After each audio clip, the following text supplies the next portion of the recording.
Huh. Welcome. Baruch atah Adonai Eloheinu melech haolam asher kitshanu b'mitzvotav v'tzivanu la'asok b'divrei Torah. Amen. So, again, I will tell you that we are in a very arcane area of Jewish law involving ritual purity and impurity, and it takes up a lot of space in terms of halachic development and interpretation, etc. And we are just scratching the surface.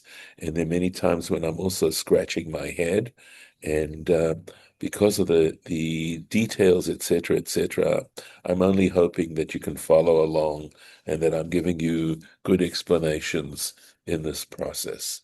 And we were talking about the hechsher of water, that when it comes to foodstuffs, um, that water, when water is applied to them, either if they fall into water or water is applied to them, they then are capable of transmitting or receiving impurity. That impurity can be attached to them, and we learned yesterday also that even if you dry them off, once foodstuff is been hechshered, as you might say, it can no longer be be immune from the impurity. That was one little detail that we learned.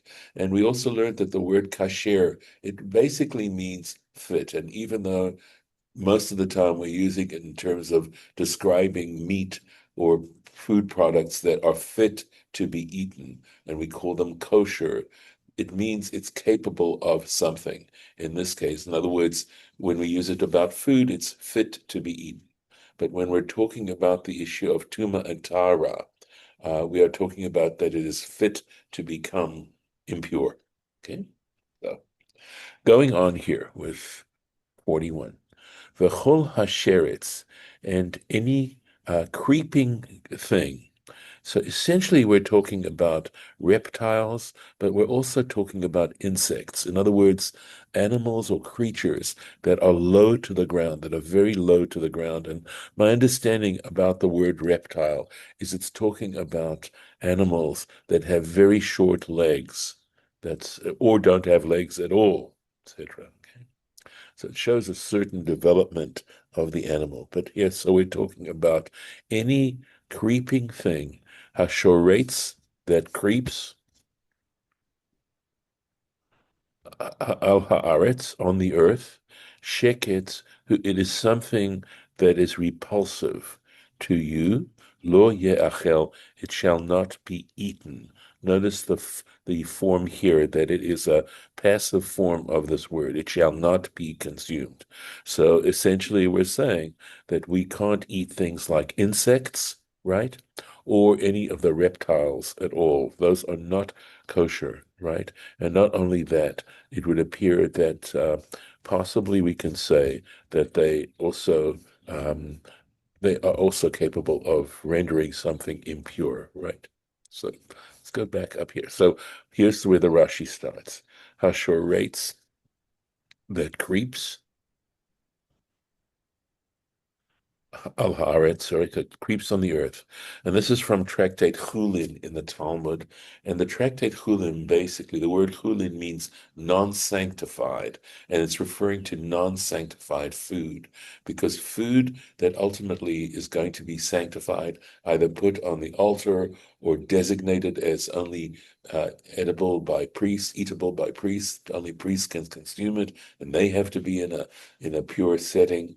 That is kochim, and chulin are the regular food that we eat. So generally, we're referring specifically to meat that we are permitted to eat that is unsanctified. But even then, it has to be treated in a certain way. The meat, as you know, has to be shechted. It has to be killed in a very special kind of way, and the blood needs to be drained and things like that.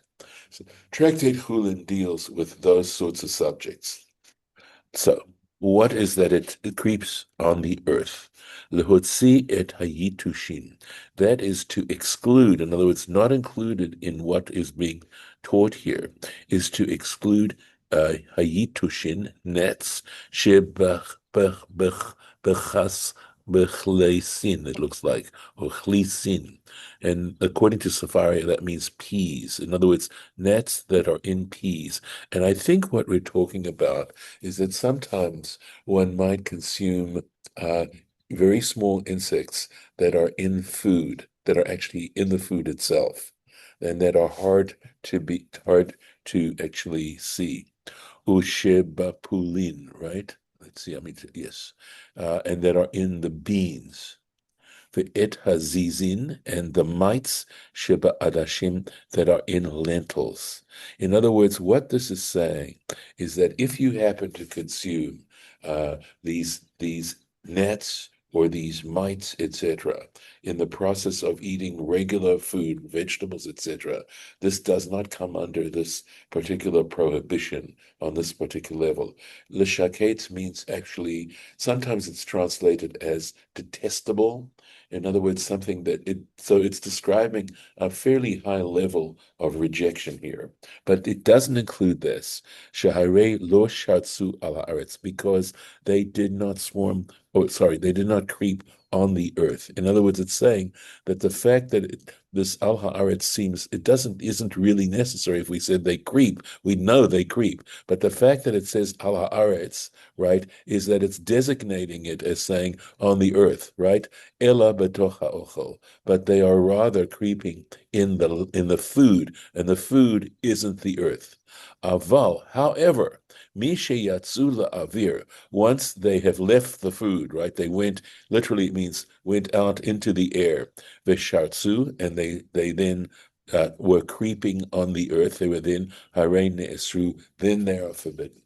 So it's interesting because in some ways this is talking about something that we could call oral law, because as I said, the hallmark of oral law is circumstances, and that circumstances alter cases. And here we have a perfect example. In other words, the case is excuse me, I keep saying swarming, and it's based on a mistranslation elsewhere, that when we're talking about creeping things, right, they are absolutely forbidden, right? They're considered shekets.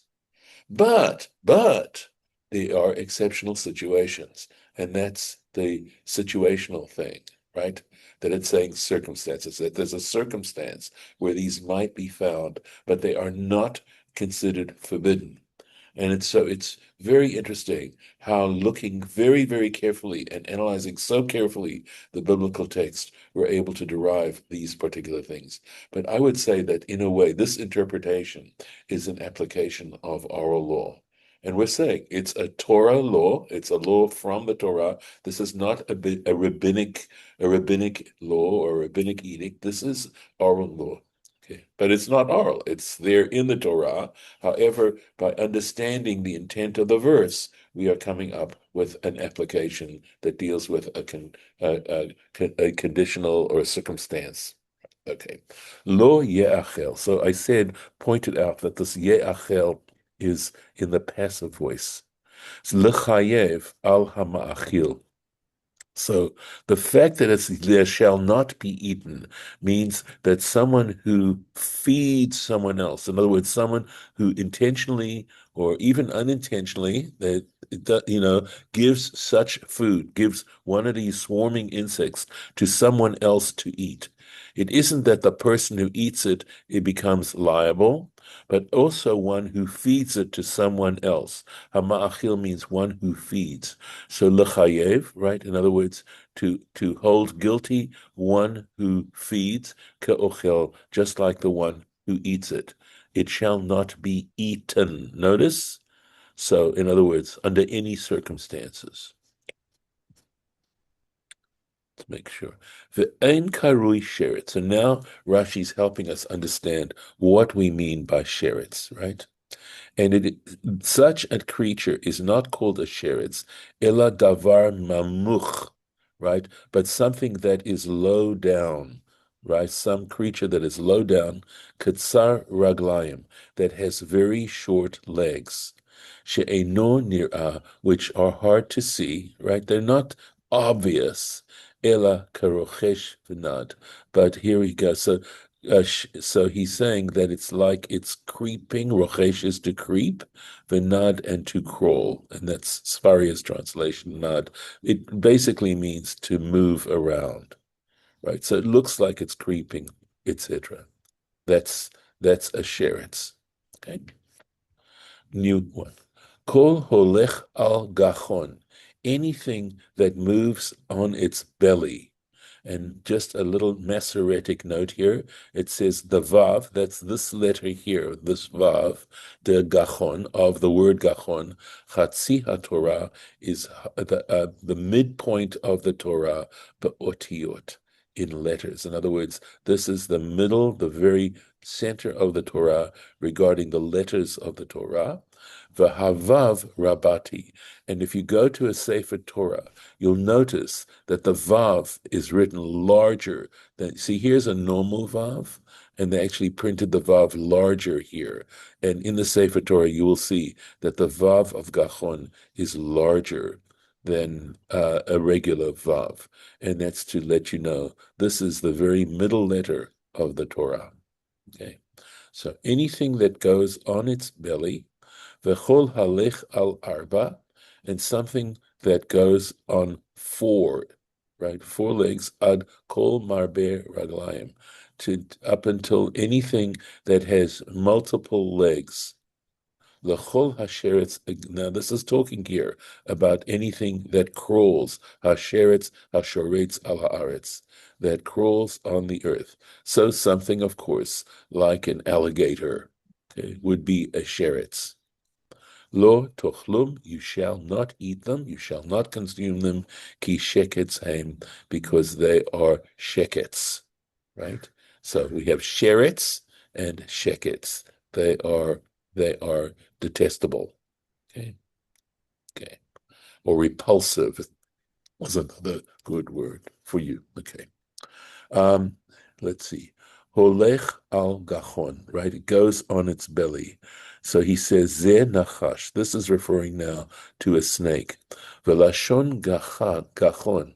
And this word gachon, right, has, I believe, I think we would say that it has the connotation, shechaya, right, that it lives.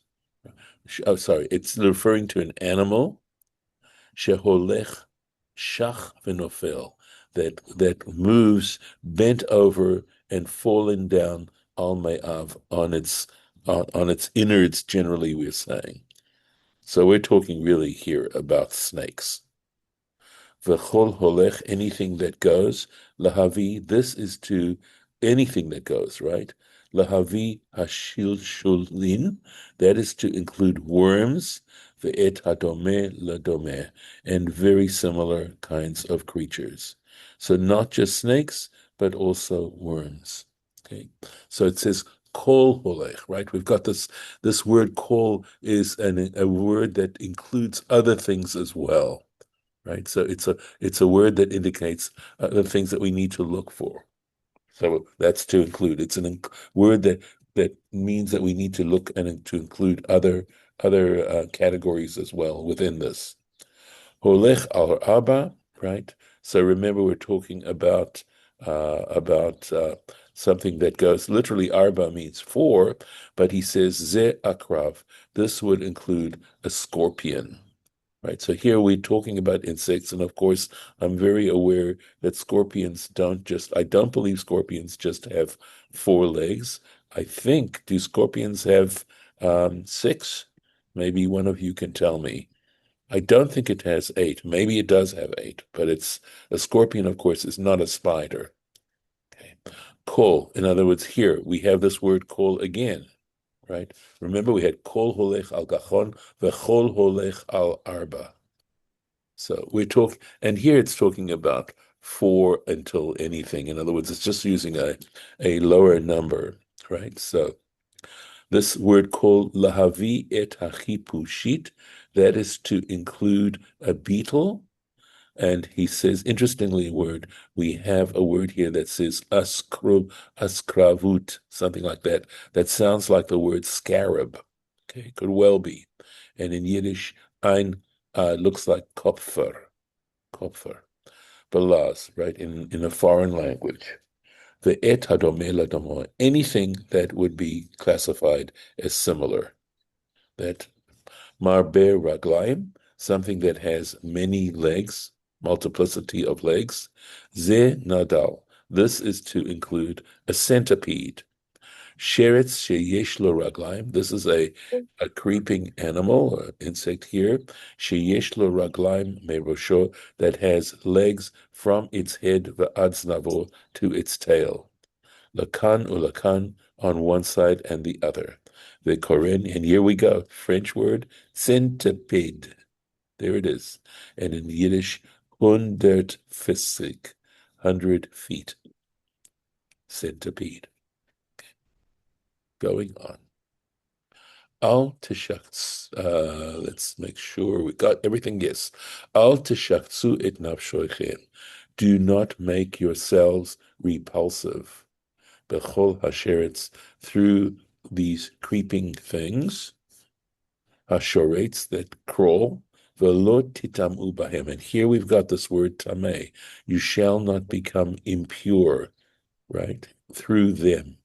Unitmetem bahem, so that you become impure amongst them. Okay. Let's take a look at the Rashi on this. Okay. Al teshatsu, right? But do not make yourselves repulsive, ba'achilatam, by eating them, by consuming them. Sheharei ketiv, because it says nafshotechem, it says, literally it means your souls. The ein shikutz nefesh, right? And when we're talking about the repulsiveness of a soul, b'maga, we're not talking about touching them, right? V'chein lo titamu, and likewise, you shall not become impure, ba'achilatam, it means consuming them, it means eating them, right? Eating these things. V'nitmetem bam, right? So that you become impure through them. Im atem mitamin bahem, if you become impure through them, ba'aretz, in the land, af ani mitame etchem ba'olam haba. I, on my part, will consider you impure in the next world, ubishivat mala, and indwelling on the heights. So is this a reference to immortality, to say that while we may think it's not that significant, nevertheless, it's saying these kinds of things have a significance that maybe we don't understand, but in fact are terribly important. And as I said, one of the main elements of traditional Judaism is the ability to control impulses and appetite. And so I'm not saying that any of us would be wanting to have a centipede for dessert, but nevertheless, we know that there are places that do consume insects, etc. And it's saying that in becoming a human being, in becoming a child of Israel, we need to be able to do this. And this would tend to support the theory that I have, that the issue of purity and impurity is directly connected to immortality. Going on. Ki ani Hashem Elohechem, for I am the Lord your Elohim. And as I said, this word Elohim has to do with a specific type of relationship with the divine, where the word Elohim has the connotation of allowing the divine to control your behavior, that you are willing, in other words, serving God. So when you say, God is my Elohim, or that God is the Elohim, you are actually meaning that you have directed your life and disciplined your life to be responsive to God's will.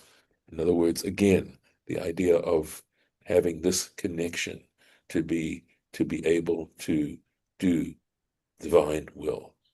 V'hit kadishtem, and you shall make yourselves sanctified, right? The word, you shall make yourselves holy. And I like to think that this word also means significant, because I truly believe that is what religion attempts to do, is to explore the question of what significance do I have as a tiny little speck in a vast, vast universe? What is the purpose of my life? Why was I born, etc.? That is exactly what religion, not limited to Judaism, it tries to explore, because feeling significant, when you feel significant, it gives life a value that it will not have unless you feel that way. So you shall sanctify themselves, v'yitem kedoshim, and you shall be, again, holy, you shall be significant, you shall be sanctified. And by the way, the word sanctified also can have the meaning of devoted. Okay? Key, for, because, kadosh ani, I am kadosh. God is kadosh. V'lo titamu nafshotechem, and you shall not defile your souls, bechol hasheretz, through all the creeping things, haromes al haaretz, which I think in this case possibly means swarm the earth. Okay, all right. Or again, rachasha de rachash again sounds like to creep or crawl. So maybe better yet, all the creeping things that crawl over the earth. Do not um, defile yourselves through it. So this is, when we talk about the Shema and the loving God with all your heart and with all your soul and with all your mind, we're talking about the same principle. And the question is whether or not we're able or willing to actually live our lives with this kind of sense. So, Ki ani, for I, Hashem Elohechem, I am the Lord your Elohim, Kishem she'ani kadosh, right? Just as I am sanctified, she'ani Hashem Elokechem, for I, the Lord, am your Elohim. Kach v'hitatashtem, you should sanctify yourselves. Kitshu et atzmecham lamata, so you should sanctify yourselves below. So, one sometimes thinks of Leviticus as this arcane book, okay, about sacrifices and priestly behavior, and yet in some ways it's saying something that is so, so important in terms of how we tend to look at life and how we want to conduct ourselves as well. So if in fact we allow it to have that kind of influence on us, it can actually have a transformative power that is very, very significant. V'yitem kedoshim, and you shall be kedoshim. You shall be sanctified. You shall live significant lives. Lefi, why? She'ani, because ani ekadesh etchem, I will sanctify you. Lamala, up above, in the divine realms, ula olam haba, and in the future. You will have a future. So again, definitely about immortality. V'lo titamu, and so you should not defile yourselves, etc. La'avor aleihem, okay, to transgress them. V'lavim harbe, there are many negative commandments that one would transgress in consuming these things. V'chol lav malkut, and generally speaking, every negative commandment has the punishment of malkut, which are stripes, in other words, beating. Vezehu she'amru b'Gemara, and this is referred to in the Gemara, in the Talmud, achal potita luka, right? So I think, again, forgive me, I do not have the translation of the word potita. So if one of you has that translation, I will appreciate it. Okay, but I imagine it's some kind of insect or something like that. It receives a beating at the court. Arba, let's see. Luka Arba. One receives 4 stripes for eating a potita. Nimala, for eating an ant. Luka Chamesh. One is beaten 5 times. Tsir'ah is a type of a wasp. Luka Shesh, that is, one receives 6 stripes for that. So potita must be some specific kind of insect, and I'll have to look that up and see what we're talking about there. So I'm going to stop here, and we will pick this up tomorrow, God willing. And it looks like we're getting very close to the end of this particular parsha because we're at the mafter portion right here. So in the meantime, I will look up the word potita and give you the information. I could, in fact, take a moment and find it for you in the Jastrow dictionary. One moment, let me see what I can do. Hold on a sec. We have a little bit of time. Let me look this up, see what I have. Okay, give me a moment. Okay. And if you'd like to see what I'm doing, I can also share that with you. But let me rather look it up and look up the word potita. Okay, let me see what I can do here. Okay, let's see. Uh, let's see if this works. Can you see? I don't know if you can see the dictionary. Yep, I think you can. So here's the pay, and we'll look up potita. So there's the vav right here. Let's try it here. Okay, and then make sure I'm spelling it correctly. Hold on a second. Yeah, should be. I should be able to find it here if it's in here. Okay,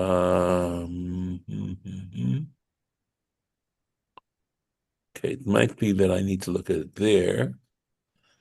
Let's see. We can find it.